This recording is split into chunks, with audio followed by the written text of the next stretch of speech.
இவ்வளோ வருஷத்துக்கு அப்புறம் நான் திருப்பி வரேன்னா how will the audience and நான் இண்டஸ்ட்ரி எப்படி இருக்குன்னு ஒன்றுமே புரியலை எனக்கு. I don't know most of the artist யாருன்னு எனக்கு தெரியாது, எனக்கு டச்சே கிடையாது.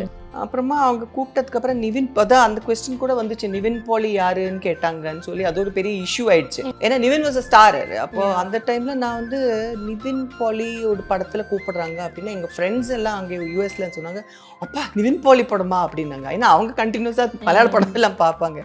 நான் மலையாள படம் எல்லாம் பார்த்து வருஷம் ஆயிடுச்சு. அண்ட் வந்து ஆஸ்மி ஐம் லைக் நிவின் பாலி படத்தில் கூப்பிட்டுருக்காங்க அப்படின்னா நிவின் பாலி யாரு அப்படின்னு. அது பெரிய இஷ்யூவாக அவங்க நிவின் பாலி யாருன்னு கேட்டாங்க, சாந்தி கிருஷ்ணா அப்படின்ட்டாங்க. நான் சொன்னேன், ஐயோப்பா சாரி, நிவின் பாலி யாருன்னு கேட்கலன்னா நிவின் பாலி. ஏன்னா நிறைய பேர் புதிய புதிய பசங்க பேர் வந்துகிட்டே இருக்கும், டோவினோ, ஃபஹத் அப்படி இப்படின்னு சொல்லி நிறைய பேர் வராங்க. அப்போ அவங்க ஃபேஸ் எனக்கு புரியல. அந்த கூகுள் பண்ணேன் அப்படின்னு சொல்லிட்டேன். கூகுள் பண்ணி பார்த்தோன்னே நிவின் பாலின்னு ஓகே இவங்களா நிவின் பாலின்னு சொன்னாங்க அப்படின்ட்டு அவங்க